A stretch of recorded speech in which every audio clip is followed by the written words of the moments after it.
Hi there, everyone. Are you thinking about going to school in another country? Great choice. But the price can be, let us say, very high. So, of course, we are all looking for those great scholarships. But wait, there's a downside to signing papers and celebrating. This video is a must see for anyone who wants to study abroad, whether you are a high school student going to school abroad for the first time or a graduate student looking to go to further studies abroad. Use what you learn from other people's experiences to make small choices about your future education. Studying abroad can change your life, but usually costs a lot of money.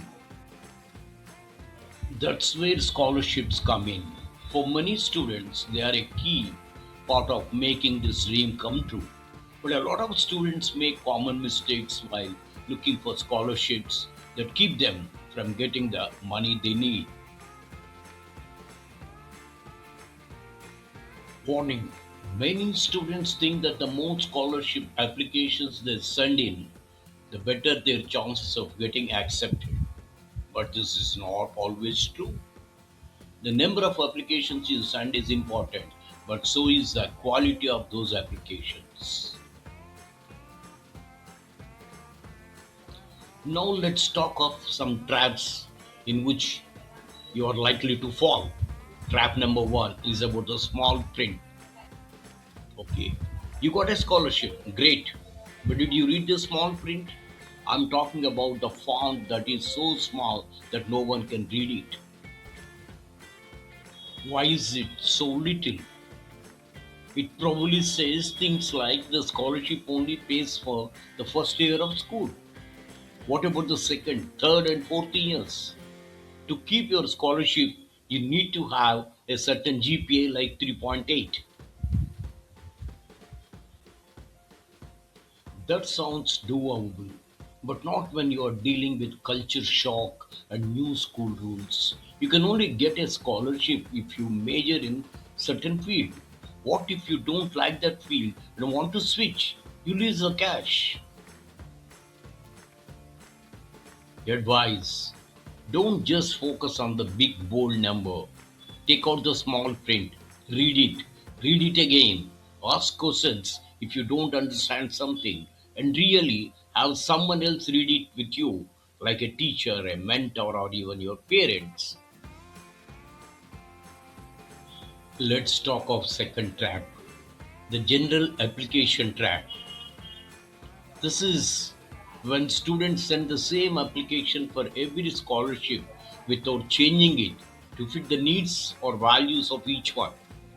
So try to have this tip: check and stay away from this way of submitting.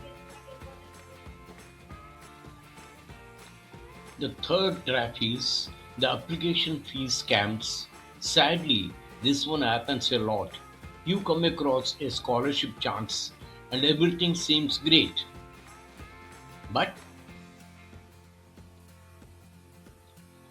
you have to pay a small processing fee or application fee before you can apply. Real scholarships do not ask for money upfront. They are not taking your money, they are giving it to you. Scammers use these fees to take advantage of your dreams. If they want money to apply, you should probably stay away. If a scholarship asks for money upfront, that's a huge red flag.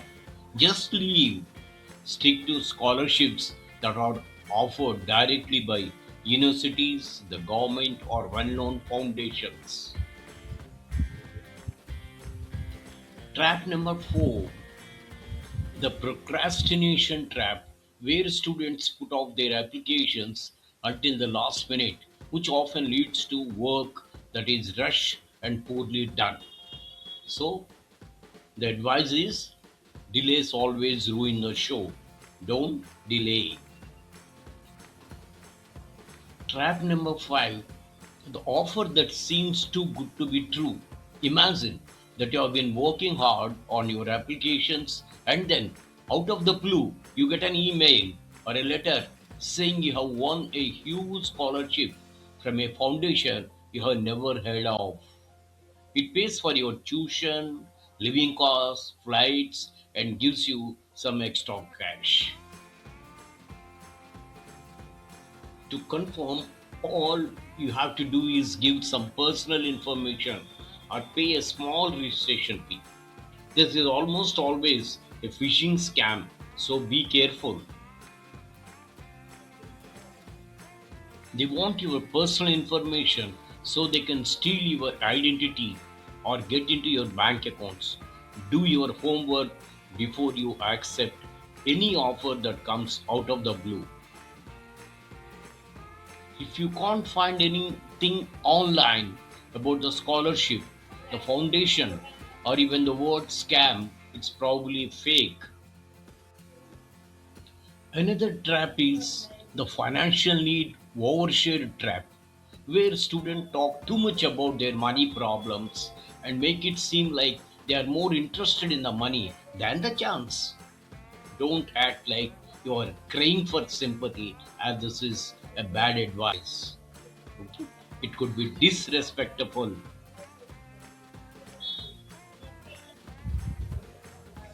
Trap number 7, the for profit university hook. This is a tough one. Some universities, usually for profit ones, may give out big scholarships.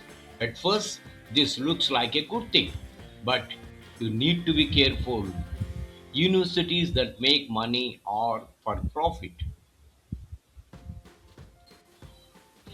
Their main goal is to make money, which can sometimes mean that the quality of education or support for students suffers. They might offer you scholarships to get you to come, knowing that you will have to pay for other things. Tip: do your research before accepting a scholarship from a for profit college.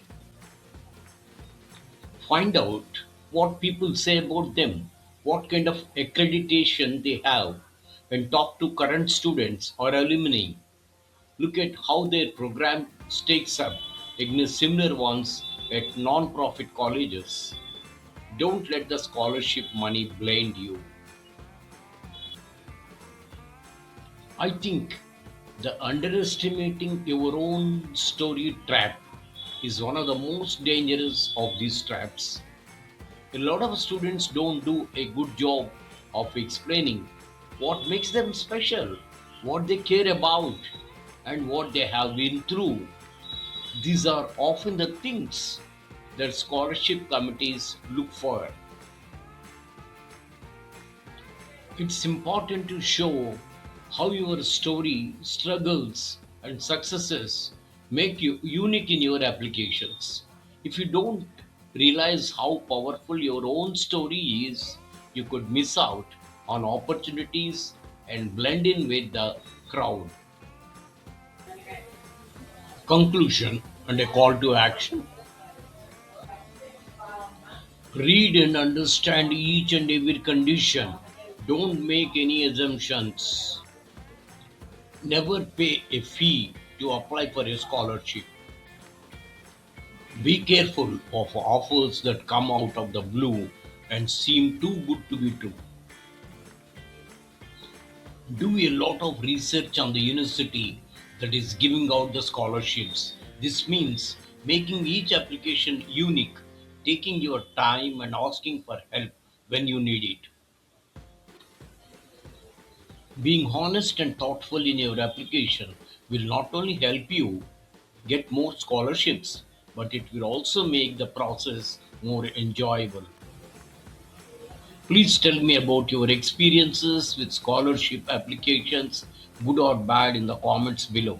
Your stories can help other people, and you might even get some good advice. I hope you got good information. Don't forget to sign up for more advice on how to study abroad successfully. I wish all the youngsters all the best.